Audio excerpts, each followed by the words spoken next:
All right. So, what can I help you with? Very nice to meet you, Chris. Nice to Thank you for meet you. having me. I appreciate this. So, what's on the agenda? So, like, a couple things, like ground stroke wise, like I know a lot for me. It's like I saw your forehand on video look pretty good, but now we're in real life. more real life, yeah. More stress. It's more like real. But basically, you're interested in some help with your ground strokes.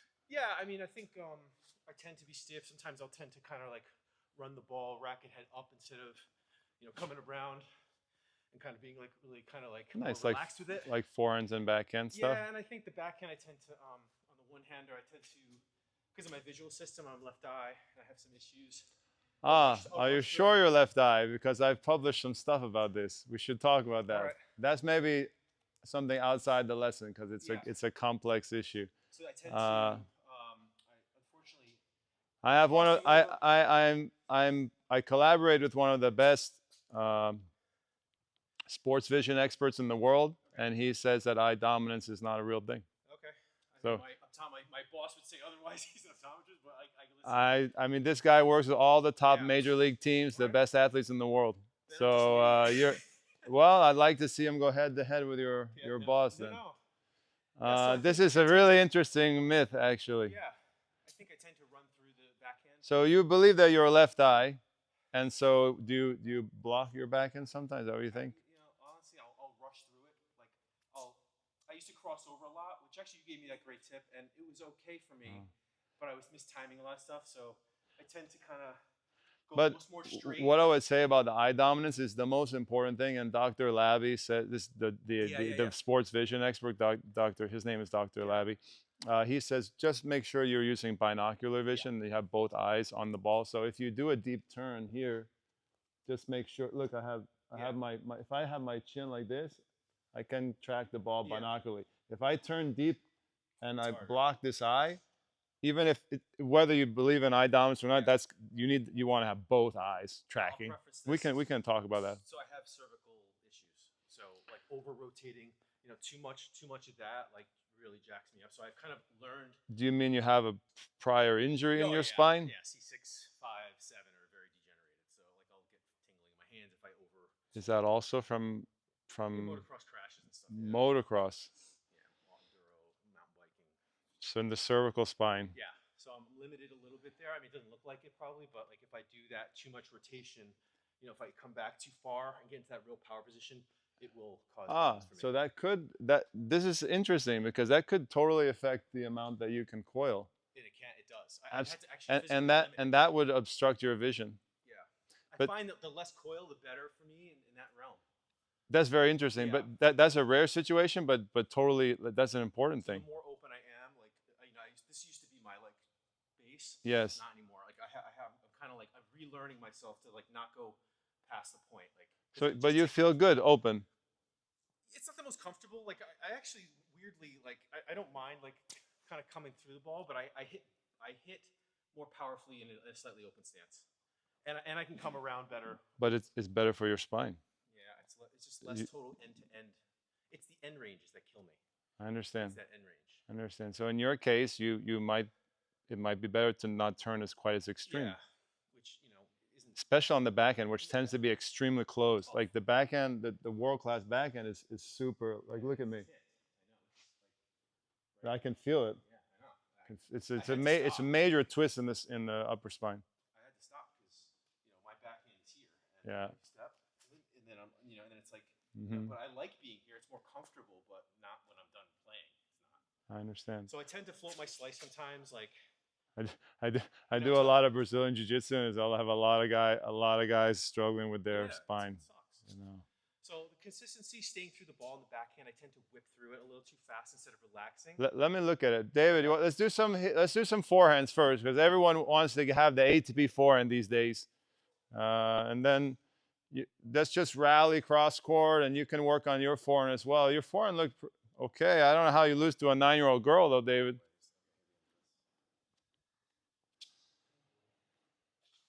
Did you pay her for the lesson?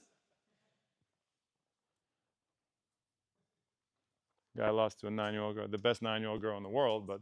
That's fair. Listen, I've lost to I've lost to women in Euro. Yeah, but he's getting paid. Yeah, he's getting paid for that. Paid to lose. You can't lose if you're getting paid.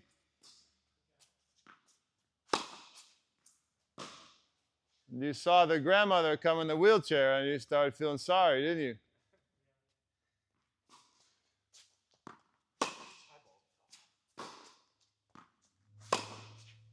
Try to put a good spin on the ball. Try to have every ball with a nice rotation. That's something easy to kind of think about. Let your wrist relax and try to get a good brushing so that you have a good spin rate.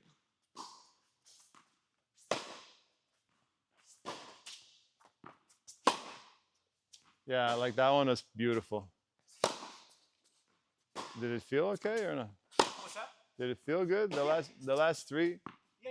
No, I think. The last three had a nice spin rate. Yeah, I relaxed a little bit through the wrist, I think. You did. The ball but you could see the ball had a faster rotation. And like if you get a short one, try not to wait too long for it. Try to if you see it's shorter, move up and take the ball between your hip and shoulders. Okay. But those last three had a better spin rate, Okay. basically RPM. Yeah. And I think that's something that I work on a lot with players. I hit flat a little bit. It's maybe because I spent so many years in Spain, but I prefer that style. If you can't do it, it's okay. But if you can, I prefer you hit with more RPM.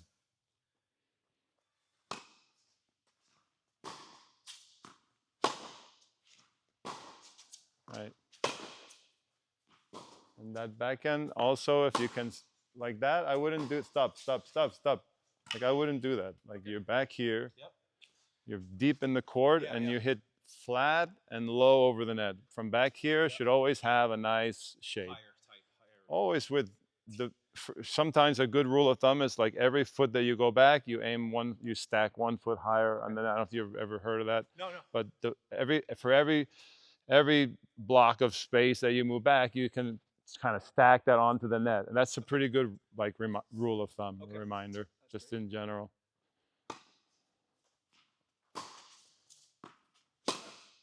Yeah, that's very tough, David. That's a good ball. I would use that when I'm playing 9-year-old girls, so I don't lose to them. That one was like a little tight. You're right.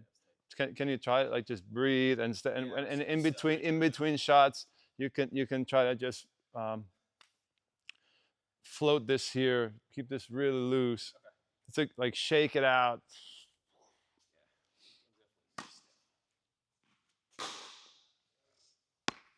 I was trying to think of the dude. He's a new guy on tour. He's NCAA champion. You know the dude I'm talking about?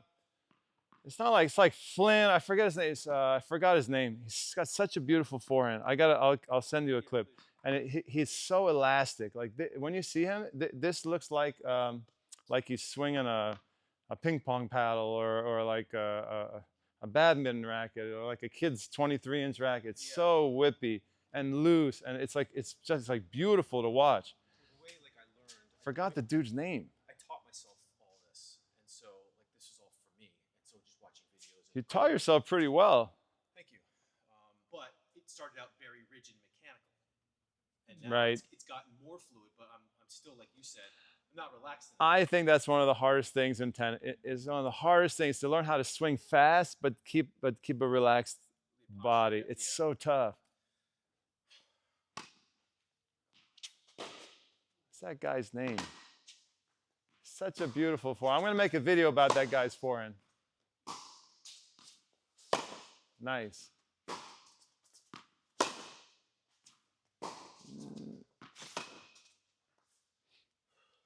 And so, do you think about your setups? I mean, I think I wouldn't. Don't worry about over rotating, especially with a previous spinal injury or spine. Don't worry about that. Just turn as much as you feel comfortable, and you look explosive enough. It's not going to be a big issue.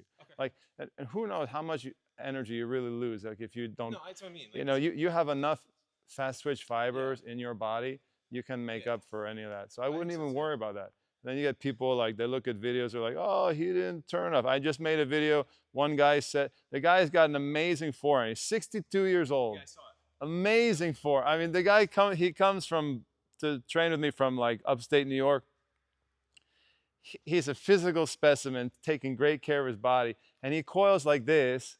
he gets an unbelievable coil. He just doesn't do it like, like Alcaraz. And some guy's like, well, you didn't work on his unit turn. I'm like, what do you mean? He has had a great unit turn. It's just a little non-traditional. Yeah. He doesn't do that. But same for, like, in your situation. Don't worry, just turn as much as you need to. All right. And I think you look like you look like a spark plug. You're sparky. You're very explosive. Yeah, I can hit the crap out of a ball. So nobody will tell you this, but you don't need the coil that much. You could just go like that, and it would be fine. But I mean, you're not allowed to say that. I didn't hear that from you. Yeah. But just coil, like, see if you can go 90 degrees. You don't have to go like 110. Look at, as I normally teach that, like, but why? You don't need to force it, especially if you're explosive. Yeah. No, if you have like it would be tougher if you weren't explosive. If you just some people don't have a lot of fast twitch and they really need to like maximize their kinetic chain. Yeah. You never hear that from most coaches. Sometimes you don't need to max. If you're very explosive, you don't need to maximize everything to the highest power. All right, let's go.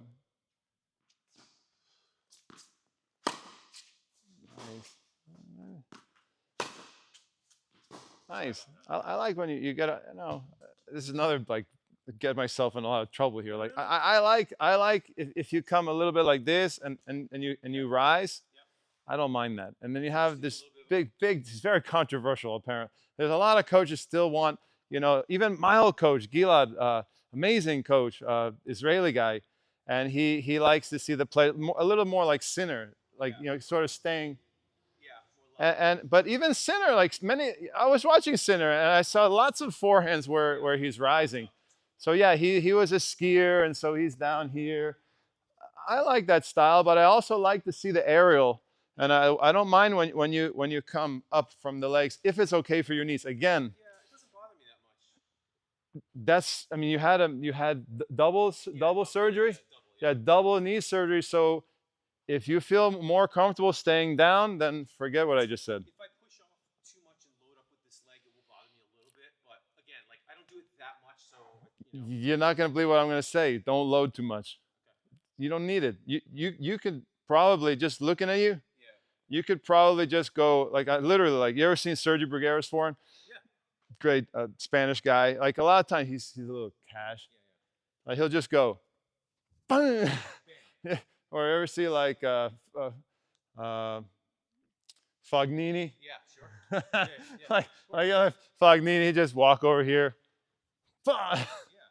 Or like Kyrgios if he's lazy. But if you have the genetics to be explosive, you don't always need to hit all of the and since you have had previous surgeries, I would recommend following that path. Like, be a little. I'm not saying. I'm saying you could be here. Like, this is enough. You don't need to be, because this is actually what I teach. 99. You can just be here and try to generate. Is your shoulder healthy? Yeah. Thank God. You got something that's not broken here. So you just use this. Bang. I have been lately kind of, really like kind of following, like, basically more wrist, like kind of coming through the ball. Like, and I that's would. really helpful. Yeah. This is the only part of your body that's working. Yeah.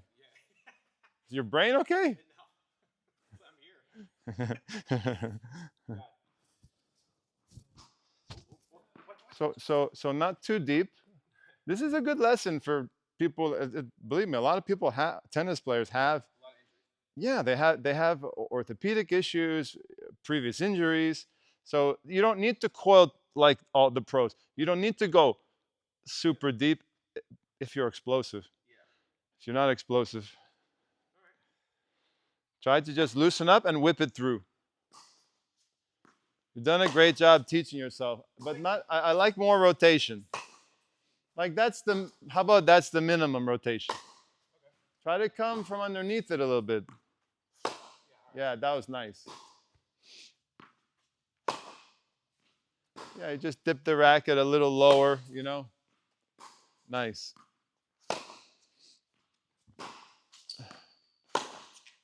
That one too flat, too low. Good slice, Lee. Yeah, those are tough because in those, Well, I mean, if you have a low ball, you really, ideally, you'd like to be down here. Like, I don't know if you ever worked on that, but you'd like to crouch down here. I don't know if your knees can handle that. So if I can. you can rest on the ground, Yeah. you can go here. No, I would recommend resting Yeah. like a ninja here, and then you posture here, and you just go, boom. Okay. You can go here or here. Because That I tend to not go that deep, and then I pop up too quick, and then it goes shank. right. If it's really low, try to stay down through the shot. Okay. If it's if it's moderately low, it's a little different. You can go down and come up. Yeah. But if it's really low, you're just going to end up. You just want to plant your. This is a good lesson. You get down here and you just fight. I call it ground fighting. Yeah. You're literally going to hit the ball and stay. Okay. But that's the most, like if someone slices Sure, or a yeah, hard flat ball. But the tricky thing is if it's moderately low, you can actually get. You could even get under it and come up on it like that. Okay. And be a little more playful with it. Anytime it's low, you think more whippy with the wrist. Okay. That's one of the hardest. So many people struggle with that. They struggle the low ball and they get too tight and they have trouble like getting it up and down. That was me about a year ago. Really I tricky. wouldn't be able to do this. Really I common. couldn't even physically do it. It's very tricky shot. Those low balls, especially short balls.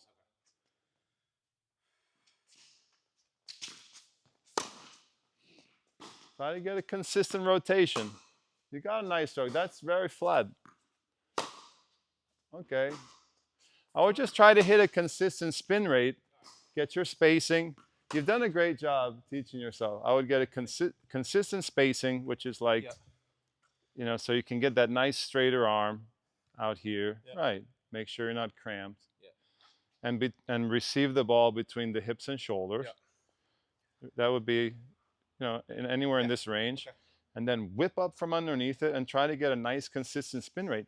Okay. There are apps for that. Like there are sensors for that. Sometimes Swing Vision, it's not quite there yet, but it can measure the spin rate. Or you can, if you get used to seeing it, I guess I've been coaching a long time, so I can kind of, You can tell. I can tell how much, I can watch the trajectory of the ball, if it's dipping. But I would like to see a nice consistent spin rate. That's where I would focus on. It's funny because I'm not used to hitting against that much topspin. And my buddy used to play in Morocco, and he hits a fairly high ball when he comes back from Spain. It's always like this. You should hit more like that. He doesn't do that enough, actually. I think he's doing that, working on that. Maybe he's just think. Yeah, it's just totally different for me to hit a higher ball. Like I'm used to strike zone type stuff, so this is very good for me. It's like I don't see it that often. Yes, but I'm trying to simplify your life. Yeah, I get it. Receive the ball in the optimal place. Don't worry about overcoiling. Okay. Don't worry about overloading the knees. Yeah. Be whippy. Yeah.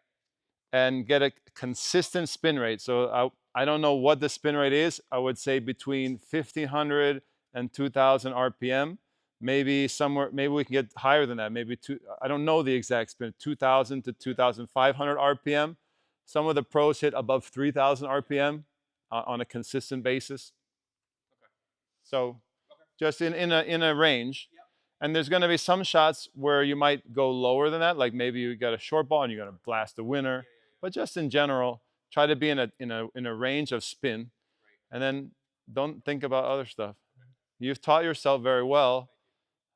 Check out one of my previous podcasts about not watching too many videos and not going crazy with analysis when you've reached a certain level. There's a point of diminishing returns with analysis. And if you're very bright or you're very analytical, you start to get to a point where it doesn't help you as much. I think your forehand looks pretty good. All right, let's go. Yeah, that needs to be higher.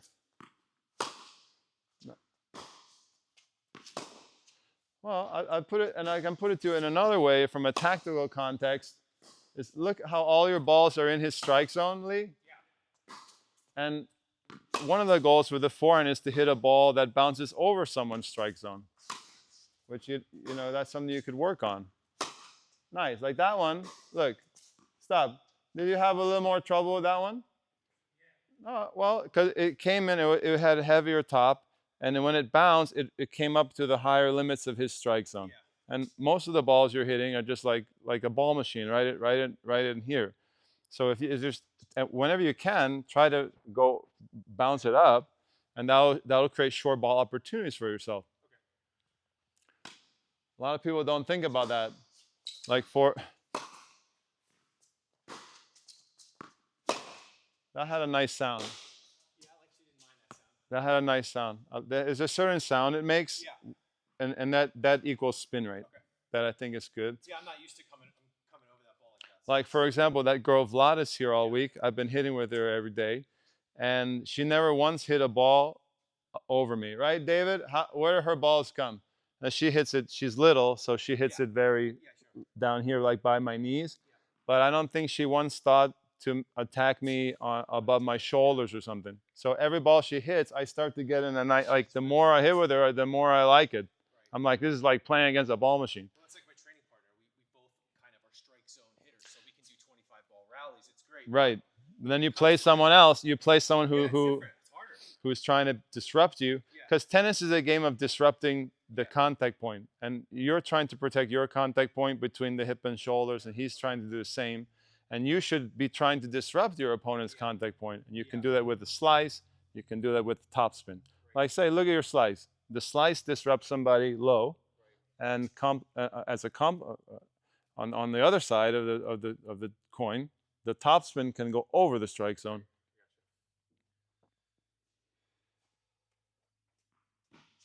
See if you can get under it, receive it, and not too close to the net unless you're attacking.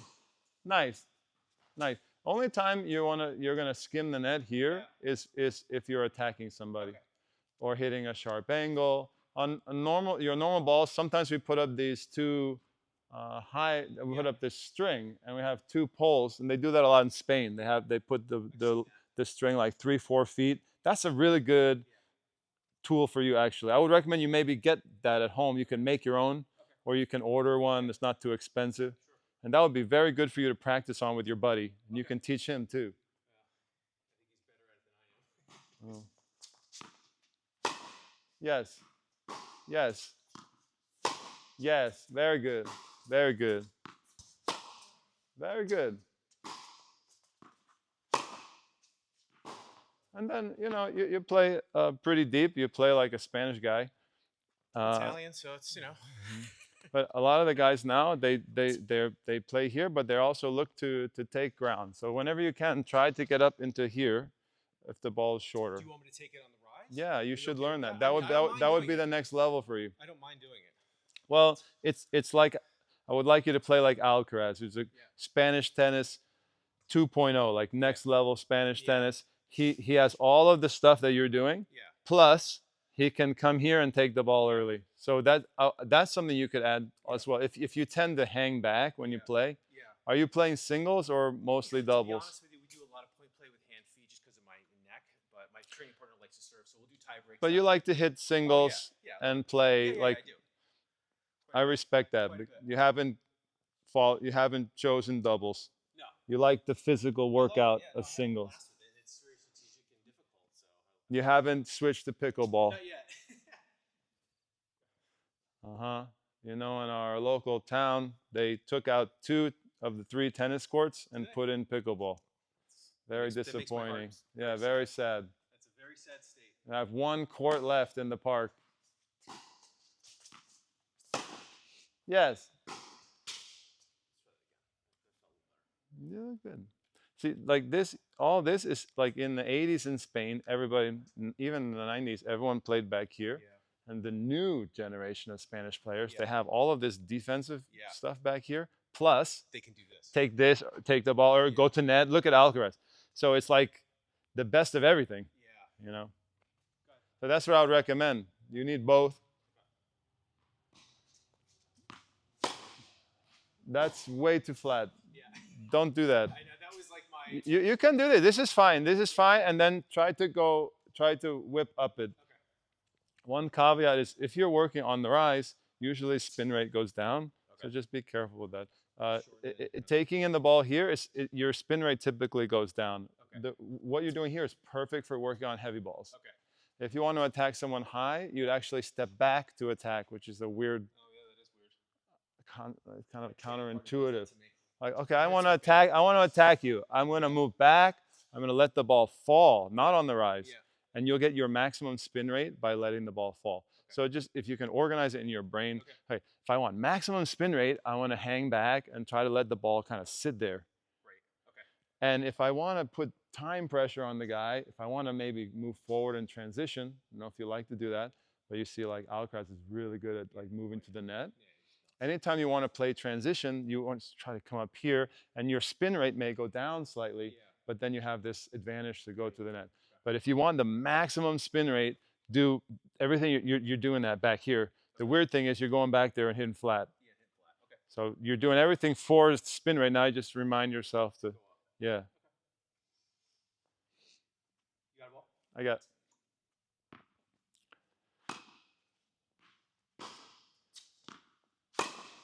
Not bad. Stay loose. Stay loose. Great. Great. That one dropped below your hip. That one too flat. That was a kind of a tighter one. Yeah. Better. Yeah. Good.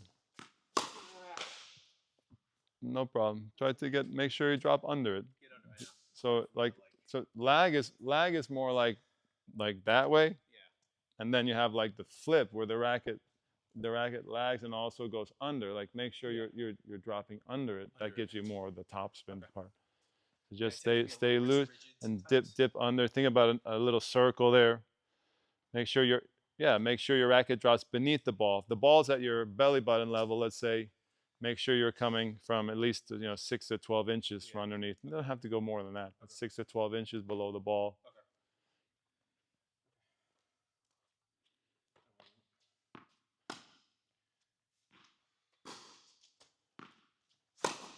Nice. Like that one. All those two could bounce over his shoulders. Like make it jump.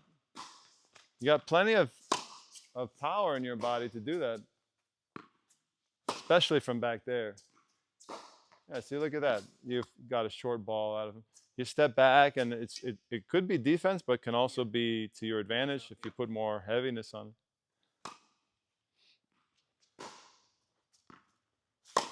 Nice. Very good.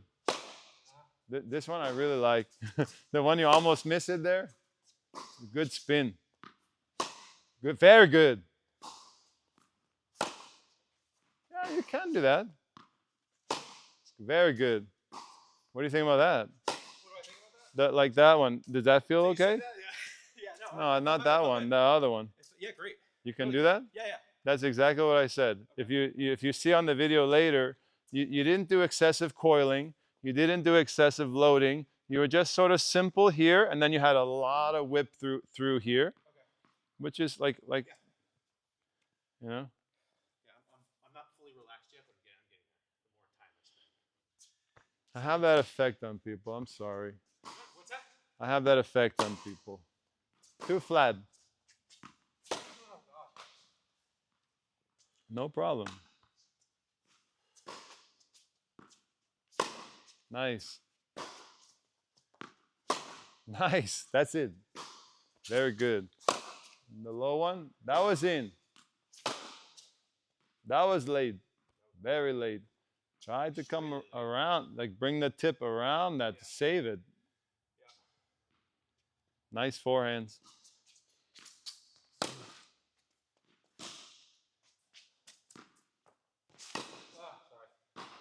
No problem. The one-hander's still alive, man. Keep it alive, man. Nothing says I'm an older player than a one-hander. I got one too. You have one-handed? Yeah. All right. There's a dying breed. Nothing says senior player than like a veteran than a one-handed backhand. They have the juniors, when they see a one-hander, they say, what is that? So like that, when you do that last one, that should only be when you are trying to win the point. Okay. You're hitting a forehand, and in your brain, you're saying, I'm going to attack.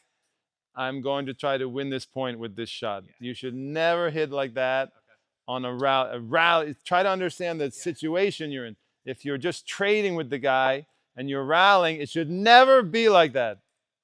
It should be like we said. My wife's gonna be laughing. But if you say to yourself, okay, I'm pulling the trigger, Yeah, yeah. I'm going for this, I'm gonna hurt this guy, Okay. then it's acceptable, and you might miss it because you accept the risk. Yeah. It's a responsible choice, but it can't just be like Just to hit it hard. no, Okay. it can't, because back here is rally land. Here is neutral. Neutral. This is sometimes called trading. So all your balls here have to be responsible. You have to be solid. And then you have a choice. Okay, I make a choice. Boom.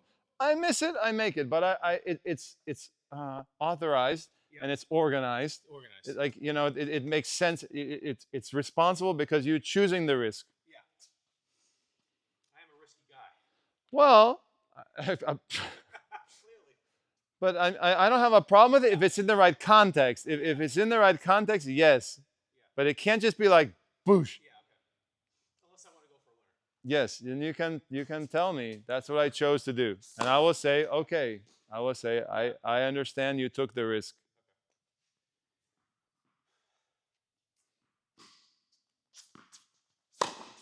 Yes, but a little more racket speed. Nice. Good low ball. This is a little more spinny. Yes, but didn't bounce high. From back here, your ball should rise. So you need to have the shape. Some people call it shape. I like that word. You have to have the trajectory so that when it hits on the other side, it jumps up high. People don't like higher balls. A lot of your balls, you don't realize, they're right in the strike zone of the other dude. So you think you're hitting great, and you're hitting it right to them. That it doesn't phase anyone.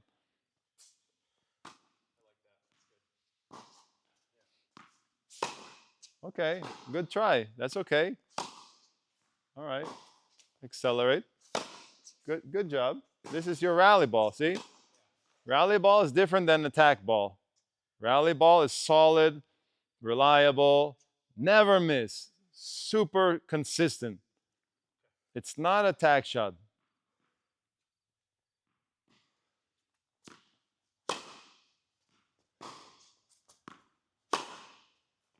A little flat. Spin that low ball. Great job. Great. That was a tough one. Great. That's super great. That's, I don't know what that is. No, you lost it. Pretty good. Okay, good. You're rallying. You're rallying. Great, great. Go do it. Hit a big one. Come on, motocross. Okay, fine. You know, like there's interesting. I just enjoyed. I tried to narrate. Like you had two low ones. Nice, real tricky. Yeah. People don't appreciate you. You stayed loose and whippy.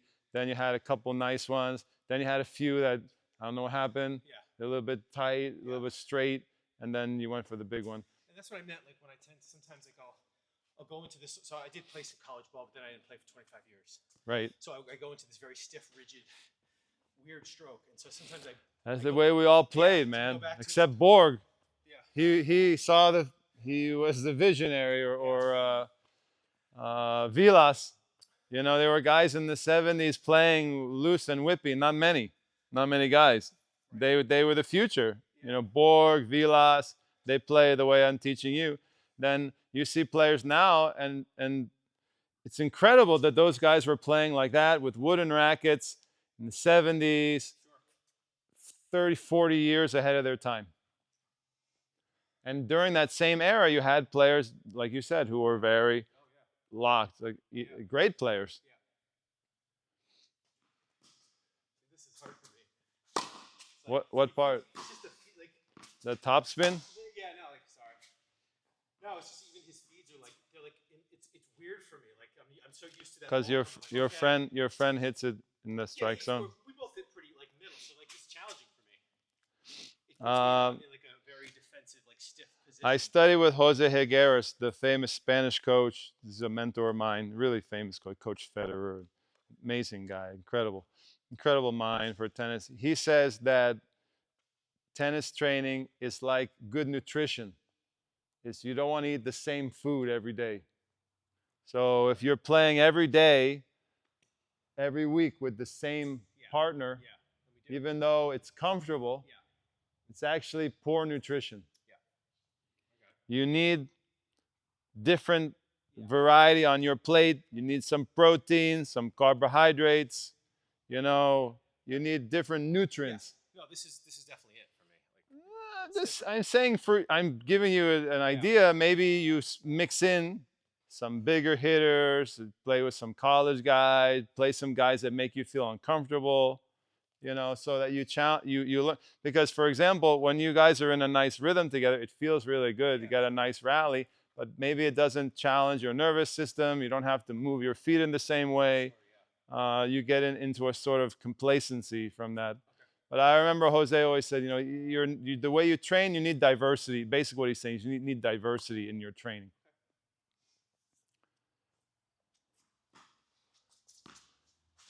Yes, you can listen for the sound of spin. That's a tough ball, though. It's skidded right off the line. Yeah. From back there. So when you get a higher one, it's helpful to think about hitting up on the higher one. Even though it's a higher one, a lot of people ask, what do I do with that? You can still brush it. Like some people, they think the high one, they should hit through it. You still want to brush that high ball.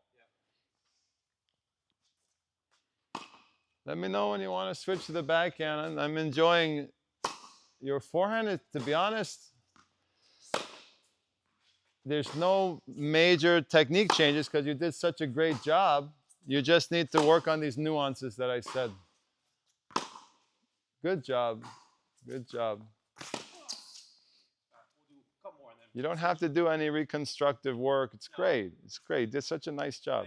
I think you need to realize that you've reached sort of a good place and start to build something that's optimal without tweaking technique so much. Because that's all I've been obsessed with is technique for the last 4 years. That's it. I video, I look, I get it. I totally get it. I love technique. And there's just a point of diminishing returns. There's a point at which I think you're at that point where you need to focus on those ideas that I said. Stay relaxed, receive the ball. Receiving the ball means footwork. So focusing on moving better to receive the ball consistently, maybe working on taking the ball more in the rise at times, making sure your rally ball has more RPM. And these are like not exactly like things you might see in a video working on technique. I think that's a really good place to be. Congrats, you did a good job. Thank you so much. But what you don't want to do is spend the next 4 years watching more technique videos to try to squeeze out that little extra small amount of gains, which is probably not going to help. Practical advice. Practical advice. If you want me to sell you a lot of small technique changes, I could do that. No, I mean, the guy, I could, that's it. I'm looking for spin rate.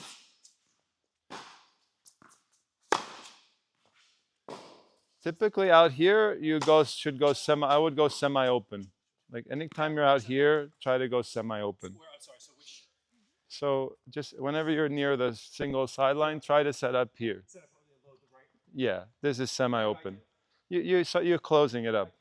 Just as a general habit, that's what I would just try to. You do that when you're going back. So when you're going back, you do go semi-open, and then when you come to the side laterally, also, yes, that's right, because it helps your recovery. There's a recovery component that happens next. Perfect spin. That's a great ball. Good ball, David.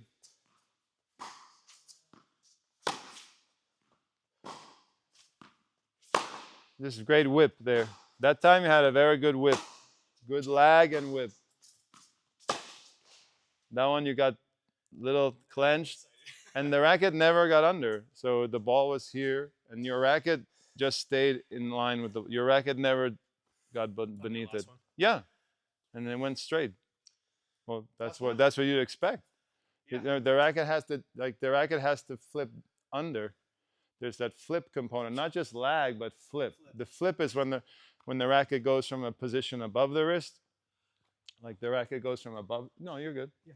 You're like above the wrist, and then the flip will be like this rotation where the racket gets under the drop. Yeah. So it's not just the lag part, it's also the part where the racket drops below the level of the wrist. In the beginning, you want the racket above the wrist. Then as you flip and lag, the racket goes below the wrist. And that time, the racket never went below the wrist. Right, exactly. But everyone talks about lag. Not many people talk about the flip, you know? That time, look, stop. Like that one, I don't know if we'll be able to put it in like slow-mo.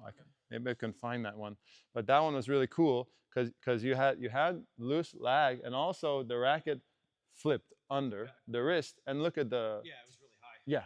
This had like a nice height and a nice rotation. Okay. And if that never happened, like you could lag all the way to California, and if you don't flip under, you won't get spin.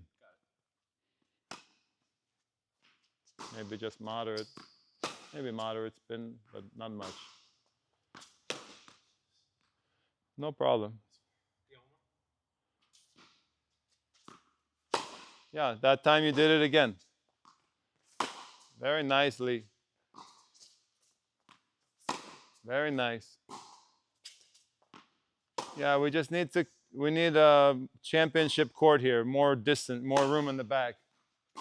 In Spain, they have like 10, 15 more feet in the back a lot of times. Oh, okay. Good backhand. Very nice.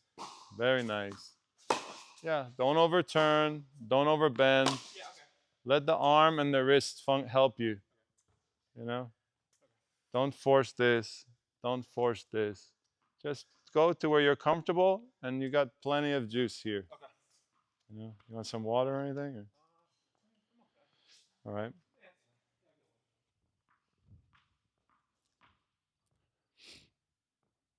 It's a blast, man. Yep. I'm having a ball. As long as I can stay healthy. I mean, Yeah. it's hard on me, but I do what I can, and I try to keep myself healthy if I can. I hear you. It's such a great game. Yeah, I get to be on the court every day. I love my work. I love my job. I'm usually happiest on a tennis court. Let's go cross court, guys. Look at that spin. Very good. And if he gets a forehand from time, it's fine, because he can review it.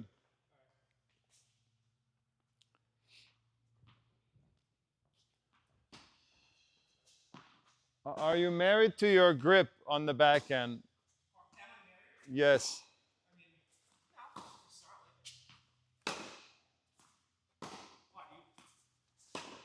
Well, probably. But it's a tricky question. I have on the top spin. Really? Can I see what you're doing? Sure, yeah. Go ahead. Let me see what. Yeah, it's like super traditional. Wait.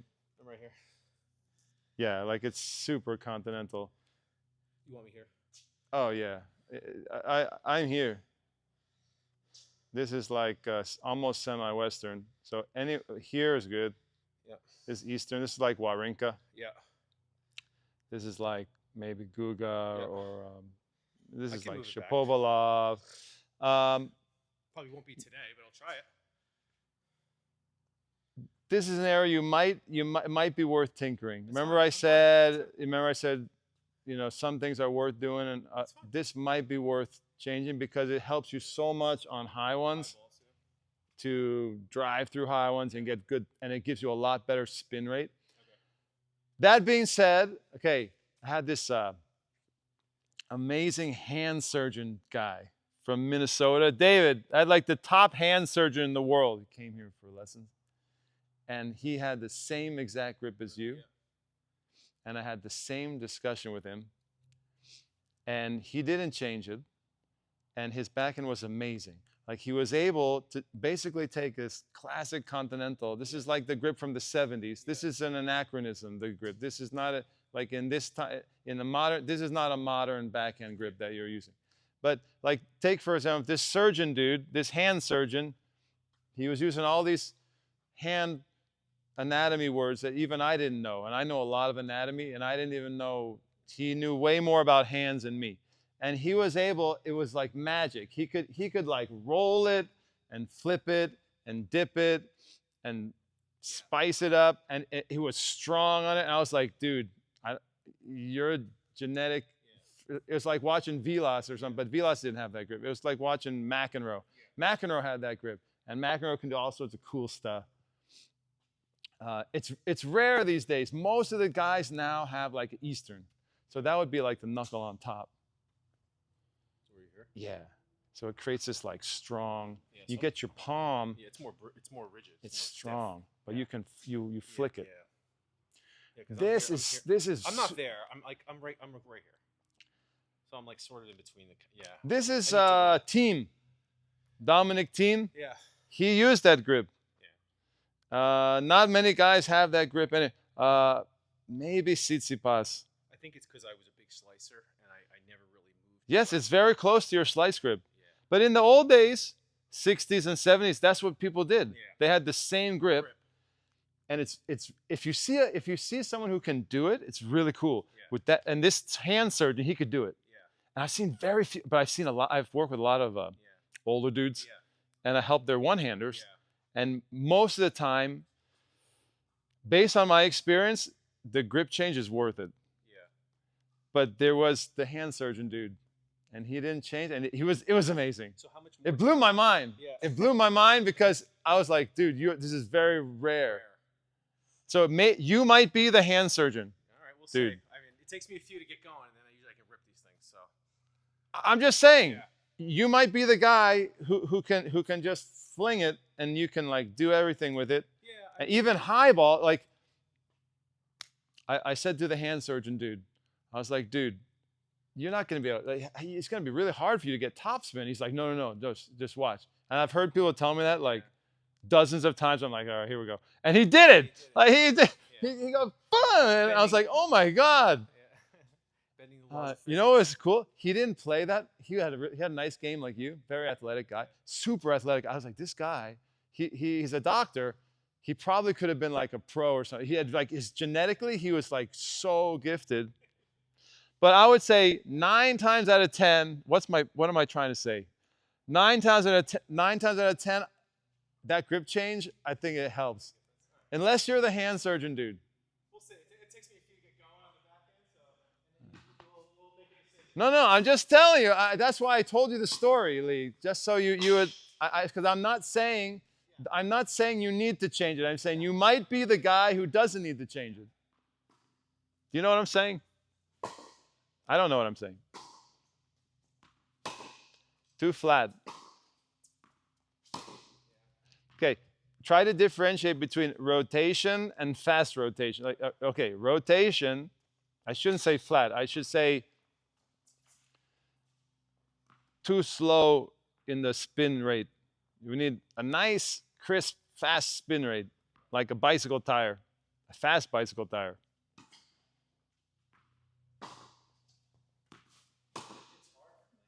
No, you're good.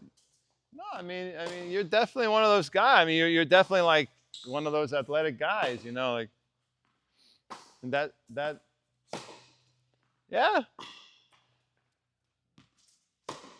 nice. I mean, it's not bad.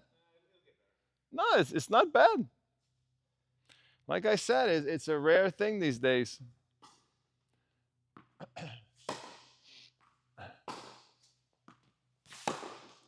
Yeah, and so the same thing, like don't feel you need to overturn. Make sure, we're talking about vision, make sure you have a nice clear binocular vision. Both eyes tracking the ball. It's called stereoscopic vision.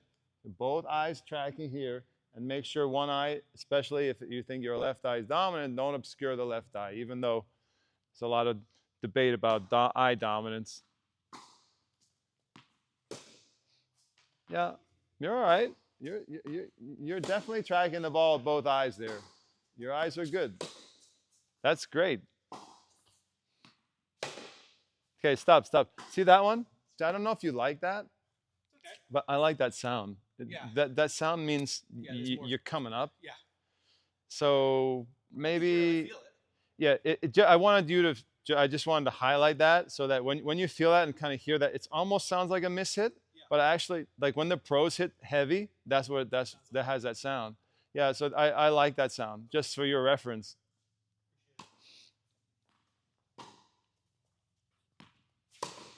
Okay, good try. But like when you, yeah, that also had the sound. That one, that was a top spin backhand with a nice spin rate. Good job.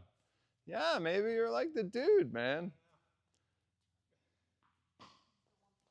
The dude. Yeah. Well, I'm saying it's possible.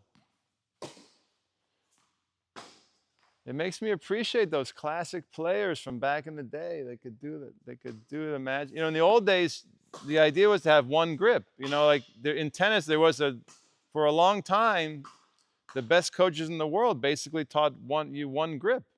Like you tried to, it was called the universal grip, continental grip.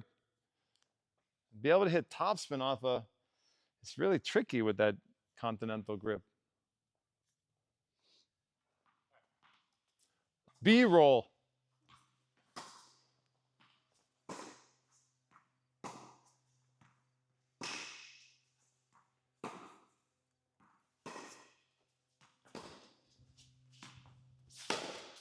Okay.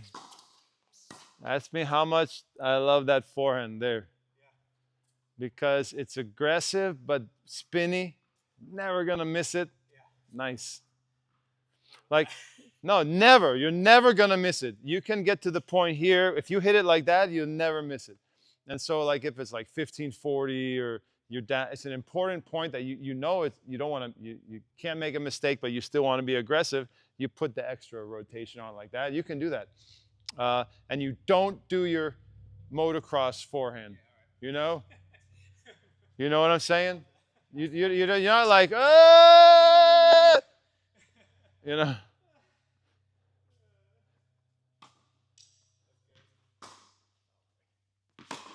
That's a little flat. Try to spin it. Good job, man. Up, up, up. Yeah, it's beautiful. Like Dominic Thiem, man. It's nice. You have kind of like a Federer start there. Let me see how you do it. How do you prepare it? What's that? Let me see the beginning. Yeah, you got a nice. It's like Roger. You look like Tsitsipas or Roger, and you have a very conservative grip. It's a very conservative. So you're saying it doesn't match the technical, like, take back? It doesn't match your motocross identity. Like you'd like to go a little more. If you get on the ball machine, you move that grip over to Eastern. That might be something since you enjoy working on your game. So basically, I'm going to be out here with the wrist basically going to be Yes, yes, exactly, exactly. It's actually a stronger place. When I made that switch, actually for a long time, I started to get a little soreness because I was using the muscles of the forearm and near the elbow a little different angle. And then as I got better at it, I loved it. I was like, wow, I could hit so much. It's like you ever have an Eastern forehand and switch to a semi-Western, like when people do that, it's like they're amazed at how much spin they can generate. So you might be able to generate even more spin. You might hate it. You might. I'm not saying it's necessary, but the grip that you're using is it is an older. It is a more classic grip. Like, would you hit? I guess that's the question. Like, would you hit your forehand with a continental or Eastern? Probably not. Nice. Nice. Good ball, David. Good ball. You're listening and learning, huh, David? Free lesson.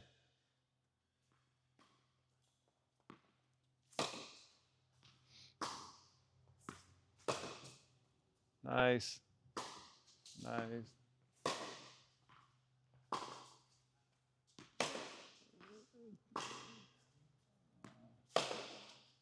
Listen, has a nice sound. Look, that's nice. That's a nice ball.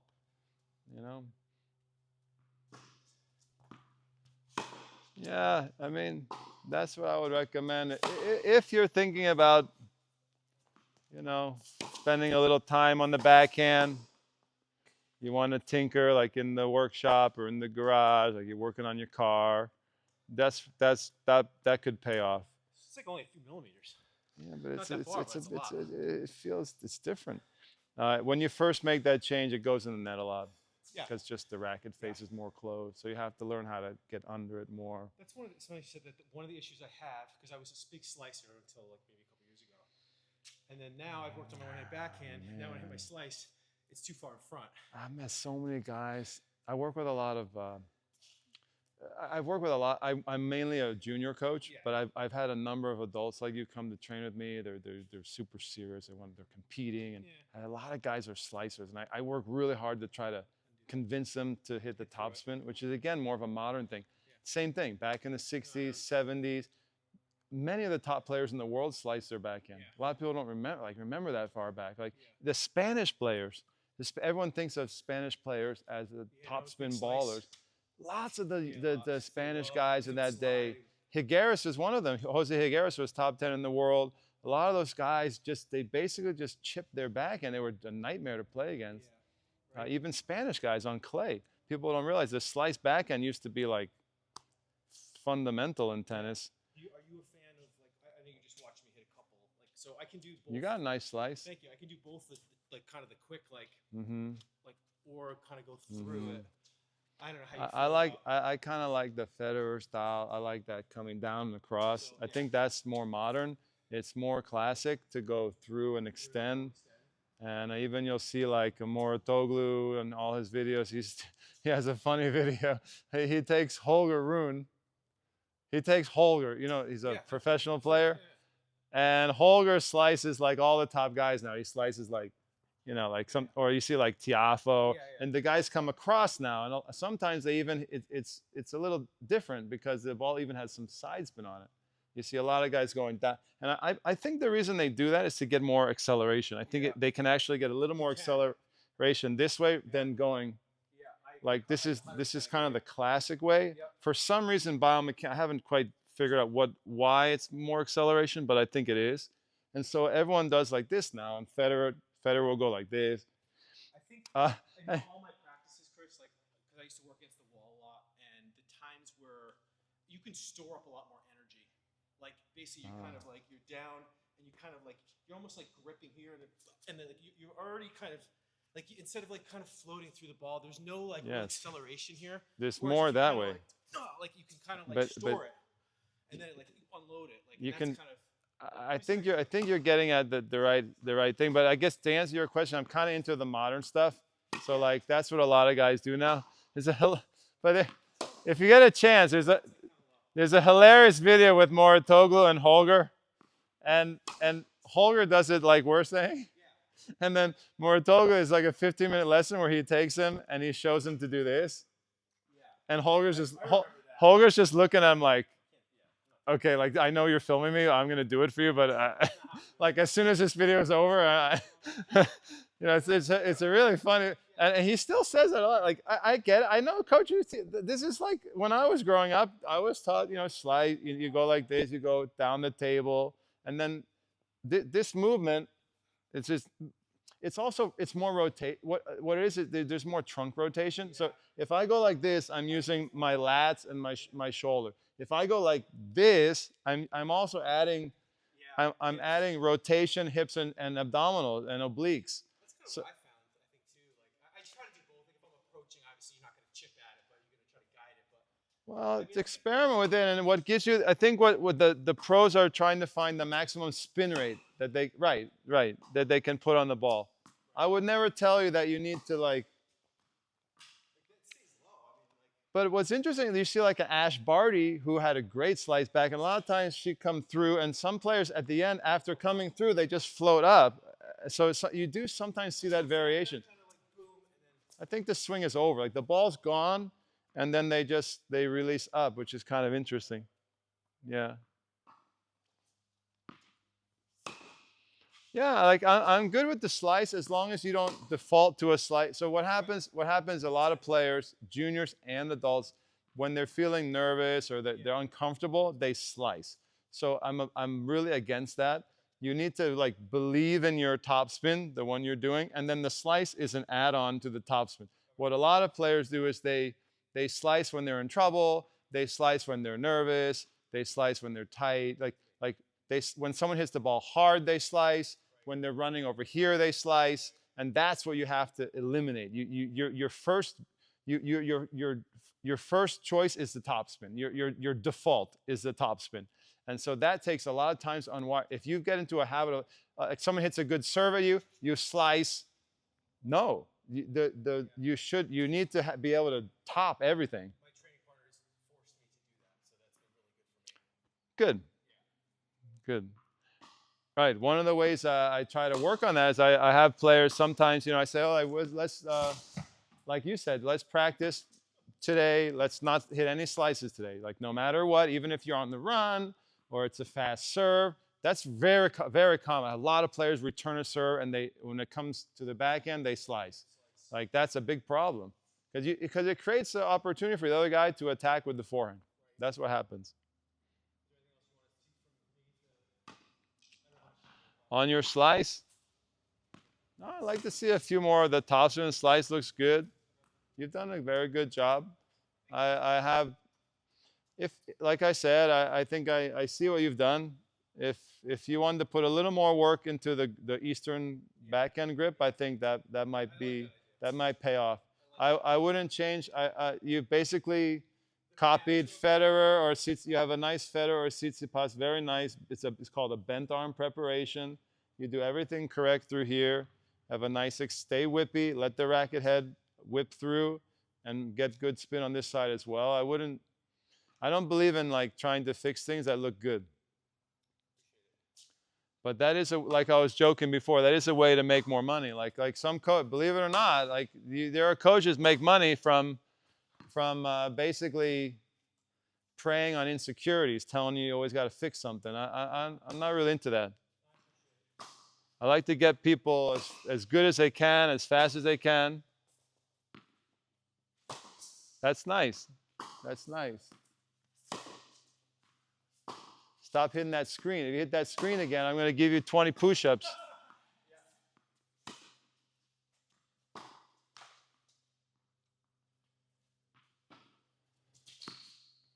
Yeah, it has a nice rhythm. I like how you take it, like when you have time, you go back slow, and then you speed up. Yeah, it's a nice forehand. There we go. Good job. Good job. Not too flat, huh? Good job. Now you're in a nice rhythm here. On both sides, look strong. Remember, don't overturn. Yes, a lot of the pros they have no prior injuries. They have incredible range of motion, and they do. You don't need to. Don't do that. Don't do that. Yeah, don't. That's okay.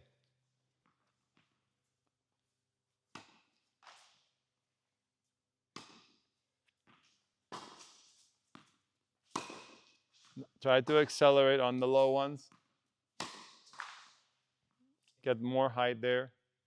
Flip under it.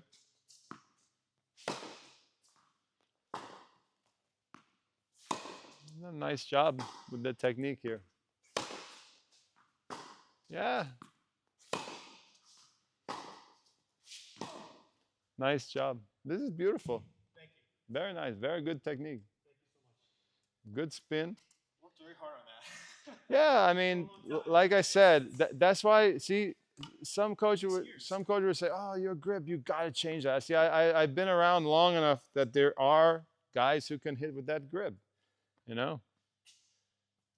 You're doing a pretty darn good job with it. I'll tell you that. Nice. A good example of a continental topspin one-handed backhand, just like Dominic Thiem.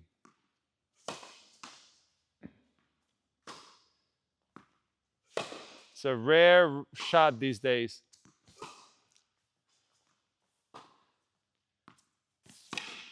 Good. Good.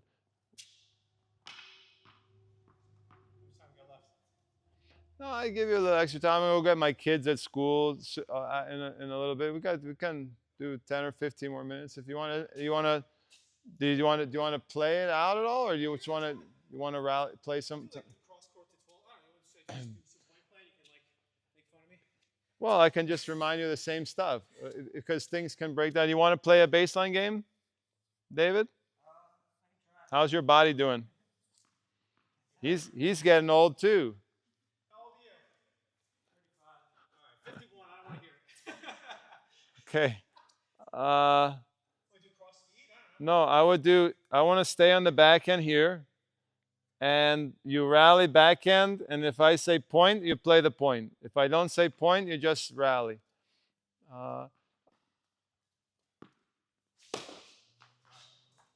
So the one-handed backhand is so rare these days, and then your grip within the one-handed backhand is like the rarest of rare, you know. But you're doing it very well. Okay, good slice. Here we go. Hey, hey!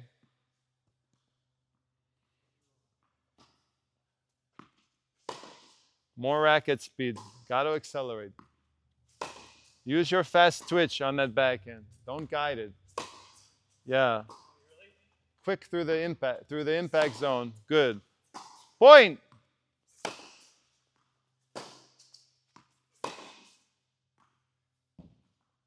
So you have this nice unit turn here, and you get your take back, and then as you start to come through here, try to get the maximum whip through here, through this zone. Full acceleration each time. Try not to block it or slow it. Don't be tentative through the impact, and that'll give you the maximum spin rate. Relax and accelerate. Relaxed acceleration is the key. That's right. Good slice.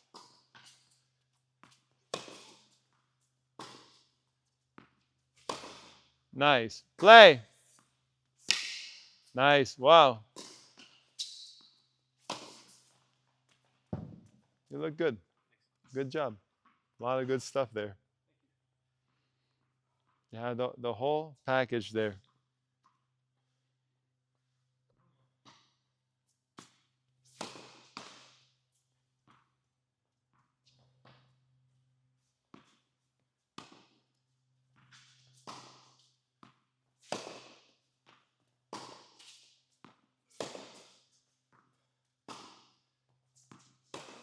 Good slice. Point.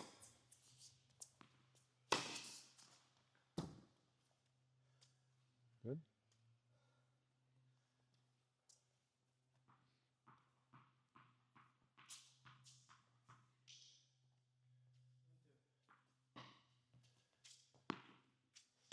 Good slice.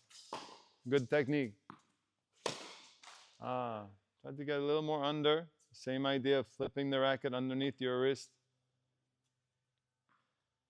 Sometimes I pop up too. You know? Yes, but most of the time, if it doesn't go over the net, it's usually the racket not getting below the wrist, the drop of the racket. Yeah. Good slice. Done a good job. Good job with your technique. Of course, serving, that's tough for your spine, huh? You just tend to avoid it. It's just a lot of loading for your. Yeah, I mean. You just play from the hand usually. You said. Yeah, I try to like not to like over rotate, but. Mm-hmm.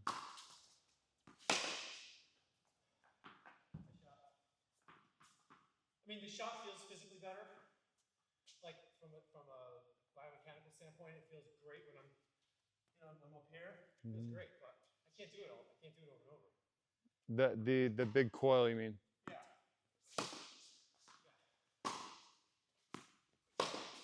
Nice. Good spin. Up, up, up, up, up, up. Right. That's what you do. Right. You if you're not in a perfect position, you put extra spin on it. Perfect. That's how you do it.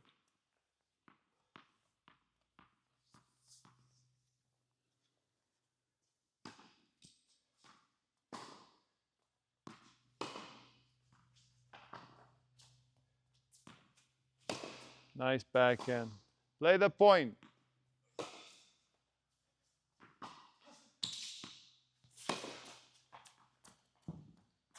Good ball.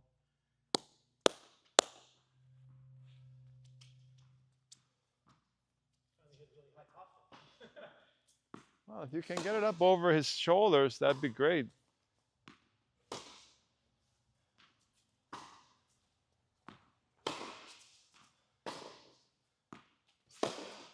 Nice. Nice.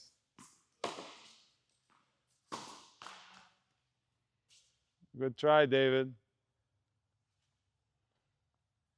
Yeah, if you're rallying, no mistakes. Good topspin. We're in business. Good. Consistent spin rate. Oh. As soon as you said it, Yeah. as soon as you said it, I The, knew it was over. the last point, but the last few points have been pretty solid. You didn't make any. That was the first sort of bad error in the net that I saw so far. You just keep working at it until you can be like a machine, Yeah. like the way you're doing with few outliers. Okay. Rally, consistent spin rate. It matches up with your body, like your body's fast twitch. You have a lot. You're explosive, so you can play heavier than some other guys. Like some other guys, some guys may need to hit flatter, but they don't have enough racket speed. You have a lot of good racket speed. That means you can play with a nice spin rate. Okay. All right. There you go. Mm-hmm. Yeah, that's in when you're in the worst case situation there.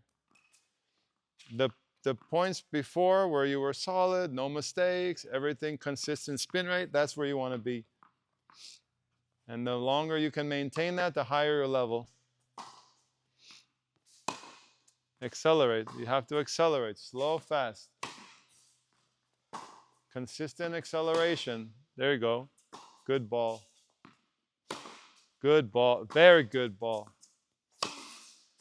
This, yeah, this is nice.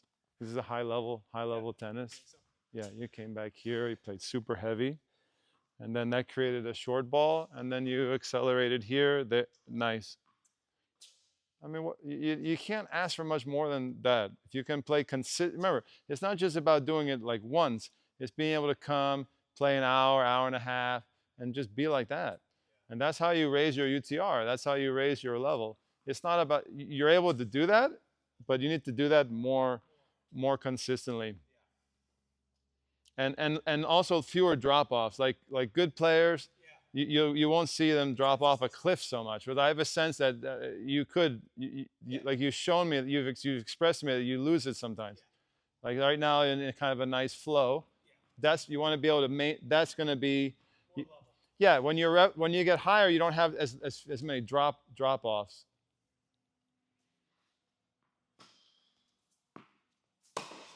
Watch the spacing. I haven't seen too many spacing issues. A lot. See, some players have a lot of issues, like the ball getting jammed. Or you're doing a great job with that. I didn't think it's going over. That's all right. Nice.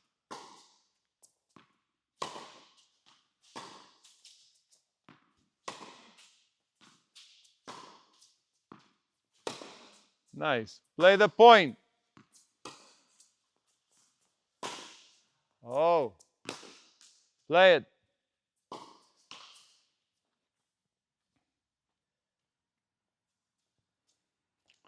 Let's do last few, guys. It's pretty good.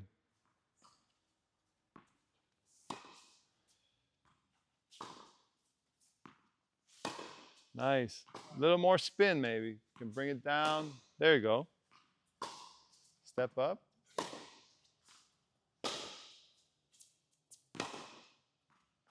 Okay. Restart.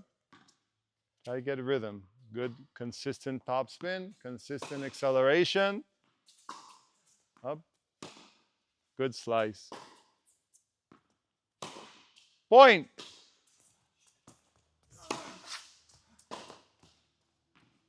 Right.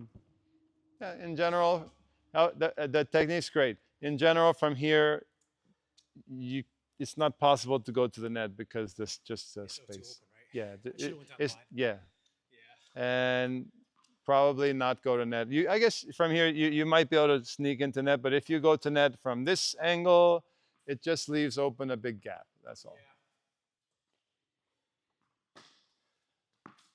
Yeah. Nice. Yeah, a little deeper. You know. Nice. Very good backhand there. Yeah, from back there, play up high, play high and heavy. Try to get above his shoulders. See, look at all your balls. They're starting to get around his waist again. Well, look. A lot of the balls here, you could get under them and start rotating them higher, spinning them higher, and then that would create short balls for you. And instead, they're right in David's strike zone. It's a real lost opportunity for someone with your fast twitch. Okay. Good backhand. Yeah. Well, like, what do you think about that short ball there? It's perfect, Lee. Yeah, it's perfect from that situation. You're not able to kill the ball, especially when the ball gets low. You have to spin it like that. That's the responsible thing to do.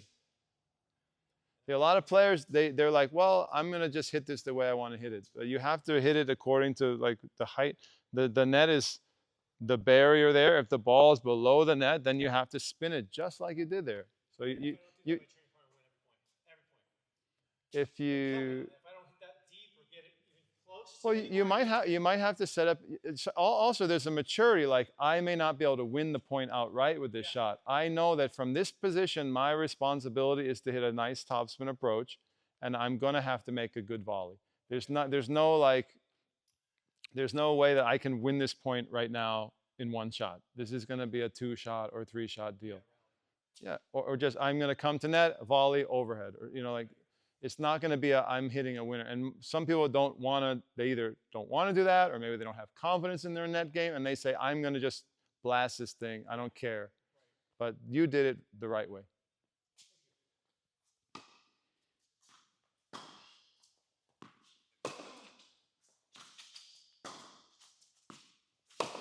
Nice.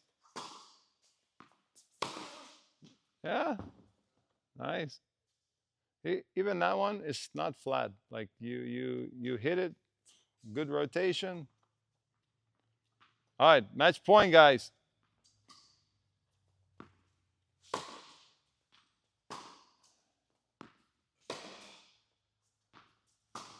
Good high bouncing ball. Don't get stuck back there, you know? Like when you go back there, you only go back there for that one shot, and then you try to recover your position so you don't get. Yeah, you don't want to move laterally along the back fence like that. Like, you always move on a diagonal. So you go back on a diagonal, and you come, and as soon as you hit that shot, Lee, you come right back in on the same diagonal. I tend to sit, like I hit the shot, I'm all excited. Yes. I stay there. Like, Yes, and then if you start running laterally there, this is a really defensive way to play. Now I mean, you could play points like that, but ideally you come up into here where you can take command again. All right, one more. Accelerate. You got to accelerate. Okay. Accelerate. Good ball. Point. Good top spin. Just rallying. Good top spin.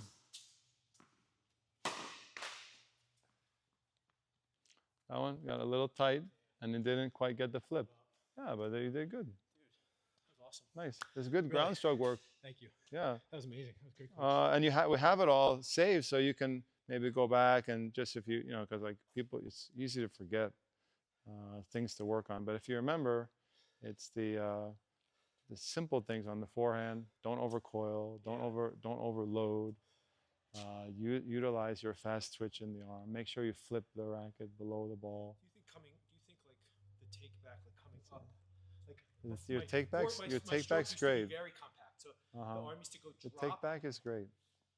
I like think you have a nice up and back, like before I pop, and then like I always felt like if I get the arm up a little higher to start, it's just easier. You do the But I elbow drop up. sometimes. You drop the elbow. In the points, I'll drop. The elbow will come down. I would leave it here. I think I I know. like the way you do it here. It's like kind of like a Federer kind of thing. Yeah. Because sometimes like when I get tired, like the arm will start to stay here instead of me coming up, Yeah. like and being in this more like attack position where I can kind of. I would do it just how you're showing me. Like that? Try keep maintaining that. Yeah, don't collapse. Do you like this entire like? So lately, I've been kind of working on this whole like, and hitting like more with the body versus the arm. I didn't maybe do a great job of it today. To like, I hit a couple that were like I kind of moved left, and then kind of like accelerated like through it. And kind of landed like right foot forward almost. I don't like the right foot forward. I like the hip rotation. Okay. And I don't like this. So this is something I see like I see more Toglu demonstrating that. I don't know. I've never seen a pro hit like that. I don't know what he's talking like about. You mean? No. A lot of times he'll say step through, and I don't agree with. I don't agree. I don't personally. I don't agree with that. I think that you have rotation, and as a byproduct, this is going to come out and around like in more of a parabola, like an arc. So like I'm going to hit this shot, and I'm not thinking. You see more Togu working. I watch some. I like him. He's a great coach, but I don't agree. Like he's always teaching players to look at what I'm doing, and it's actually not much hip rotation. What I'm interested in is in this rotation. Coming off the ground either. It's like a pivot off the ground. I don't think this is not even a good pivot to do this. The pivot would be like this is a nice pivot. Right. So that's what I would like to see. If you hit and if you want to go forward, you step in, and maybe it's possible to like come through like that, but not like stepping in. Right. But certain shots have more hips and trunk than others. That's another thing. A lot of people always say, every shot I need to be like this. It's not true. There are certain shots where I just go, and there's very little happen in my trunk, like an angle shot, or sometimes on a low ball, or a shot where I'm running here. There's actually sometimes the trunk and the hips are more stabilized, and then you're so fast here. You don't like you don't need to do this on every shot. There might be a shot, just a control shot that you hit from here. Look, not much happened, but my normal forehand is. You see, so normally I'm gonna load and unload I'm gonna rotate. Yeah, I think as much, but think about it. There's situations where you might just be like this, and you're just using your arm. Yeah. You're basically coming through with the arm for control and whip. You're not trying to do a full uncoiling. It's interesting. Like lately, nobody talks about that. Yeah, I mean, lately I've kind of been working at least with ball machines. Sometimes like a slower take back, and then like really like unloading on and just popping through the ball and like. But again, like it goes against everything we did today because you can do that on the shots that I said that when you want to really unleash something. But that shouldn't be your normal. Your normal should be the one we're talking about here with a nice. You focus on spin rate. Spin rate. It's not that doesn't mean top spin. It means a certain amount of a specific range of spin rate. And I know what you're talking about with the sound because sometimes when I'm indoors and I record, sound I gives can hear it. Like you right. Can hear it. It's like sound is one of the best ways to measure spin rate if you don't have like camera tech or some software a sensor. Sound is just a simple way you can listen for the pitch and the sound of friction, and then you can it's a really nice heavy ball sound that I was trying to key you into. Yeah, no, I appreciate that. This has been amazing. Cool. Yeah. Nice. So much, Chris. That was fun.